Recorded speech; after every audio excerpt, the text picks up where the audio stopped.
Ladies and gentlemen, I suggest you get your big bottle of Clorox bleach because you're going to definitely need it. And you're probably going to be taking a lot more shots than I already did, thus losing some brain cells in the process of watching this video response. I woke up this morning with a massive influx of tweets and emails sent by you guys requesting me to respond to this. And as you well know, I do enjoy my little dose of responding to Anita Sarkeesian. Because surprisingly enough, she actually uploaded a new video today. And it's a video which honestly made no goddamn argument. I mean, she thought she made an argument. She thought she was saying something brilliant, something genius that makes you and me feel like what we just listened to was a waste of our time. But for what she's advocating in this video, you as a woman, your physique in a video game, like, you know, your female characters in video games, those are not being, you know, it's not about gender signifiers anymore. It's not about misogyny. It's not about the patriarchy. It is about your physique as a woman in video games. The characters, the physicality of the woman in video games makes a real difference in the reality in which we live in. A thin woman actually impacts the real world around us.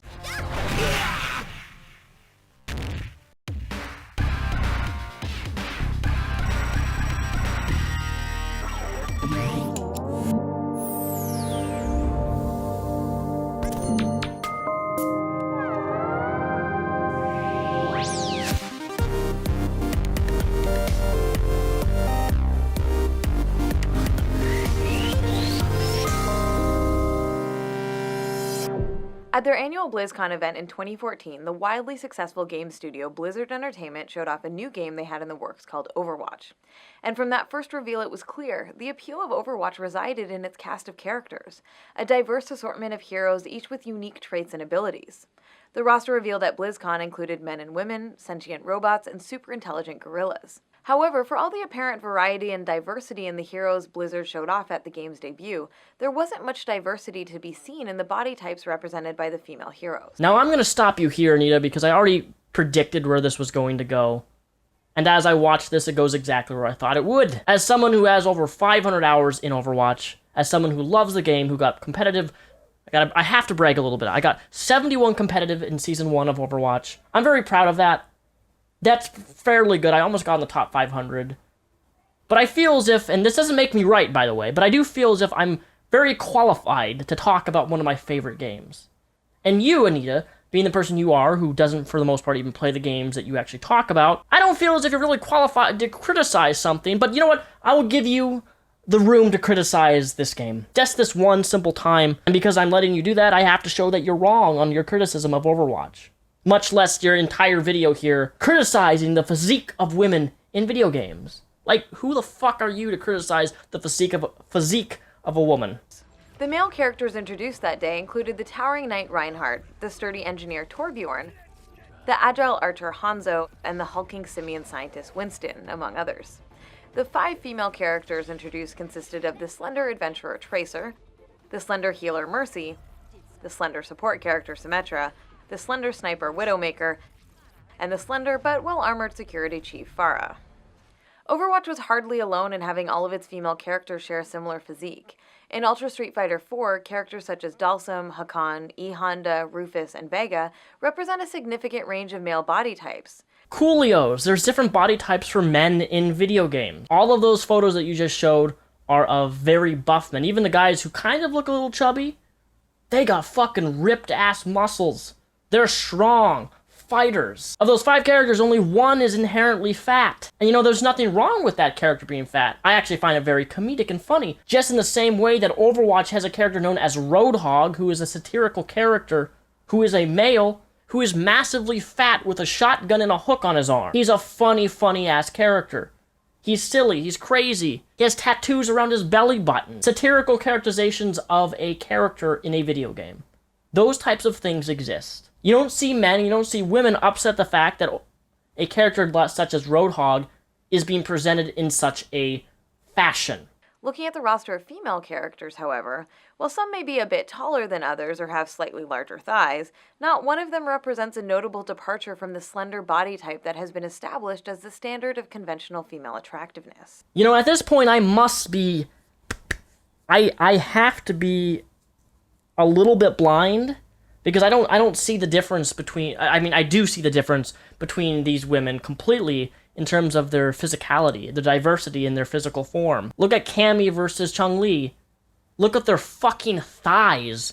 Now, I, for one, I'm gonna say it right now, I'm a big man for big thighs.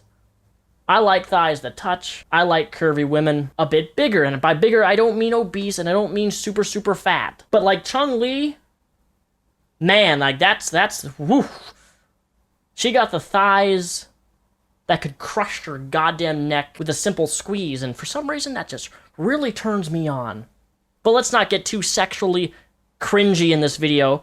There is a difference between these 5 women. And the fact that Anita is trying to paint these 5 women as completely all the same in terms of their physique is absolutely ridiculous. Anyone who does art, I'm not an artist, I'm shitty at art. I asked one of my artist friends, hey, what do you think of this video by Anita Sarkeesian when she uses these 5 women from Street Fighter and says that they're all the same in terms of their physical diversity and physique. That's crazy, he said. And that's exactly my same response too. It is crazy that she's actually trying to convince people that these 5 women are somehow the same.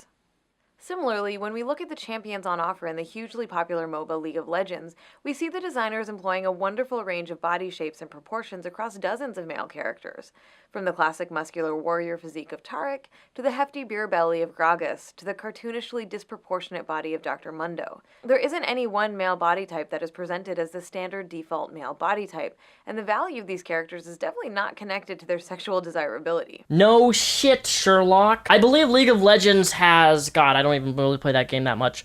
Game has tons and tons of characters. I wish you could have shown more beside a fucking frog, some sort of zombie dude, some sort of, is it a monkey or a bear? I don't know. And some sort of like raccoon or squirrel creature. Wow, Anita, you can really point out the obvious in this video. They have different body types. That's because they're different completely fucking animals. You literally have a frog or some sort of snake-like creature being compared to a full-size, what is the photo thing? It's like, I don't even know what this is, like zombie guy. Then you have like this swamp guy with a bunch of grass comparing him to a fucking monkey/gorilla. Like no shit, they're gonna be completely different in their body type and physique, height, weight, look, design, and everything. Are you really gonna criticize anthropomorphic animals? None of the actual human players in League of Legends? But when we look at the female heroes, there's nothing approaching the diversity we see on the male side of the roster. There are a few noteworthy variations from the standard. Illaoi is somewhat more muscular than many of the female characters. Jinx has smaller breasts, and there's the cute gnome-like Tristana. But the overwhelming majority of female characters make it clear that a slender figure with prominent breasts is viewed as the standard for female character design. Oh yes, the overwhelming majority that this is the standard. And if this is the standard, so fucking what? What is wrong with women having similar or the same type of body type? You do realize that this is a natural thing, that there are plenty of women that are the same size of boobs, same size of pants, same size of shirts, same size of waist, same size of ass. These are natural things in reality that we face, so why can't you have women who are exactly the same size in these video games? Likewise, in Dota 2, male heroes can be handsome or comical, outlandish or grotesque, while female heroes are mostly relegated to being standard humanoid characters with conventionally attractive facial features. As someone who has over 2,000 plus hours in Dota, you're a fucking idiot. I say this is because you're criticizing these Dota characters as, I'm just going to use Pudge example.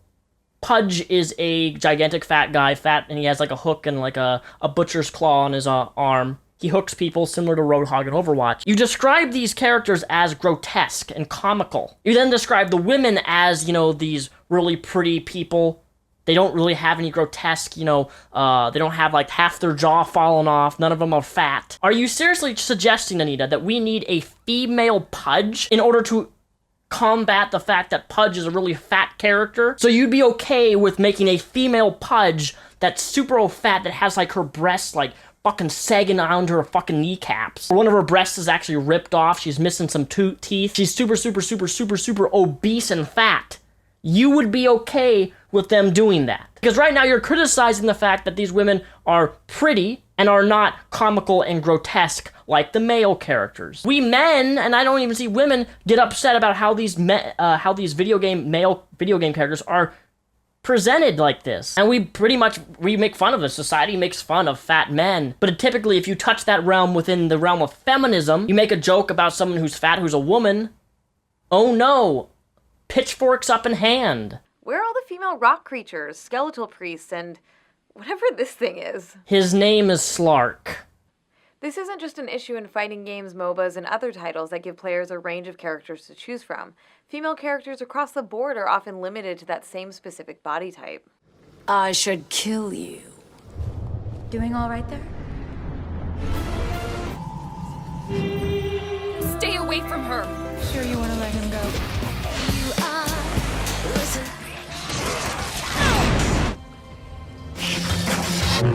And this guy wants me to trust him. It's as if male characters are free to embody whatever physique best communicates their personality or abilities, but when it comes to the designs of female characters, that kind of imagination and creativity often doesn't seem to exist. So what she's saying here is that men can simply express who they are, their personality, through their physique and their diversity on the video game screen, while a woman, in her own words, that doesn't really exist. A woman's not free to express herself. But what's funny is that she completely utterly contradicts what she says right here later in the video. Because then a female character is in fact presented the exact same way that a man has been presented in video games, and she's not okay with a female being fat, despite her advocating for the fact that women should have different size of body types in video games. Rather than seeing such an exciting range of female characters, we mostly get the same body type over and over again, one designed to be sexually appealing to the presumed straight male player. This reliance on the same body type for so many female characters isn't just boring, it's harmful. It links our value as human beings within the culture to our desirability to men, and it reinforces our culturally influenced ideas about who gets to be considered desirable and who doesn't. So what you're saying here is that normal female video game characters who are a normal weight are making men, myself, desire women of that physique more, thus making women who may be a bit larger, curvier, heavier, less desirable, because these video games with these female characters are making us see women as the standard. This is what's attractive. You're crazy, Anita. Absolutely crazy. Because I, for one, can already say that that's not the case with me.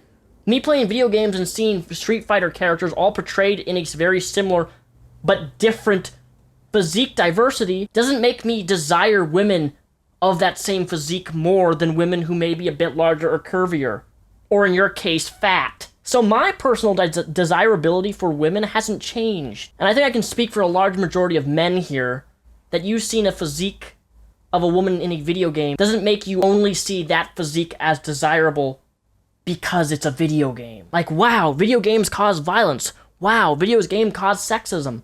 Wow, video games cause the patriarchy to exist.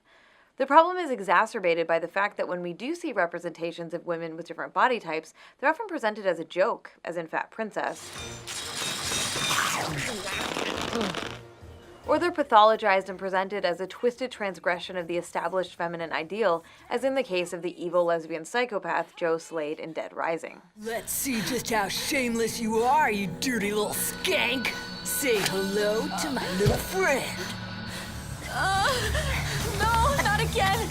When the majority of women who populate these game worlds are designed from the same narrow template, the problem isn't just what we're seeing in games, it's what we're not seeing.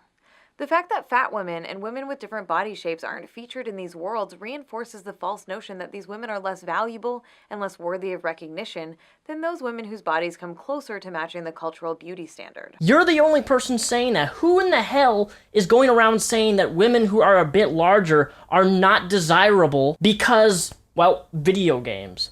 Who the fuck is saying that? You are saying that. Maybe you're insecure about the fact that you're getting older and that you're maybe less desirable as a woman. I don't know how old Anita Sarkeesian. I don't know how old she is. But where is this stemming from that women who are a bit larger are less desirable? In fact, I see the exact opposite, and I've talked about this in my videos, where I think that we're getting to a point where we're actually glorifying people who are a bit too much overweight. There are beauty standards, yes, I agree with you in terms of the media, specifically advertisements and adverts. I don't think that people who play video games are automatically a zombie to what they see. Oh my god, I'm playing as Lara Croft. Therefore, I'm only going to be attracted to super thin girls with gigantic fucking G-cup sized tits. These limitations on creativity when it comes to female characters don't stop with body type. We also don't see the same range of ages commonly represented as we do with male characters. It's not unheard of to see male soldiers, fighters, and heroes who appear to be in their 40s, 50s, and even older. You're right. Playable female characters, on the other hand, are almost always young, and it's for the same reason that so many of them have the same body type.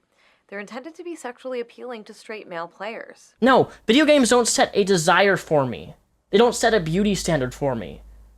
They never have, never will. It's a video game character. And I just love how you blatantly contradict yourself with saying that women aren't properly represented in video games, but when they are represented, it's not good enough for you because it's in a comedic way, in the same way that men are shown and represented in these video games. How about motherfucking Ellie from Borderlands?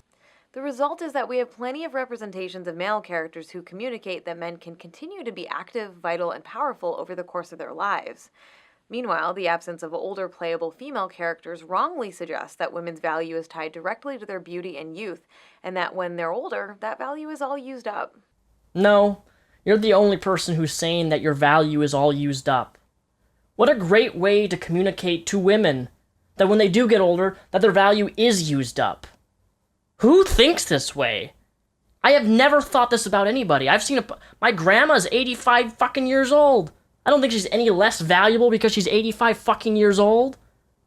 I don't see people who are older, men or women, less valuable than a fucking newborn who just popped out of a vagina. Like, you're the one who's saying this. This is not practical. It's not realistic at all. There aren't many good examples of prominent positive representations of women with different body types in major contemporary games. In Life is Strange, there's the minor character Alyssa, a classmate of Max, the protagonist. I didn't know you were a sci-fi geek like us. What's your favorite? In Assassin's Creed Syndicate, there's Agnes McBean, owner of the train which becomes the hero's base of operations. Then may I present to you Agnes and Bertha, lady and locomotive. And in Star Wars Knights of the Old Republic 2, Kreia is a great example of a capable, powerful, older female character. I am Kreia, and I am your rescuer, as you are mine. Let's go back to Overwatch for a moment. Since that initial reveal, a few female heroes have been added to the roster. There's Mei and Zarya, both of whom have body types that are notably different from those of the originally announced female characters. Anna, reporting for duty. And more recently, Blizzard announced the game's next hero, Anna, who's both an older woman and a woman of color. These characters are welcome and encouraging additions, but really they're just a start. Game developers need to continue actively working towards creating the same range and diversity of female body representations that we see among male characters. When female characters' bodies are liberated from the need to uphold narrow, limiting cultural beauty standards, the resulting range of representations can not only make games themselves more interesting, it can encourage us to see all women as the desirable, valuable, autonomous, fully human individuals that we are. And yet remember, folks, that if we see a woman in a video game that is in any way pretty, and is not missing teeth, and is not fat, we should demand female equality in video games, and make sure to always have a fat, gigantic woman as a female character to be played. Because if you don't, you're gonna make the people who are maybe a little bit overweight in the real world feel less valuable over a video game. Like, do you know how ridiculous this entire video really is? To think that your worth somehow stems from a video game character?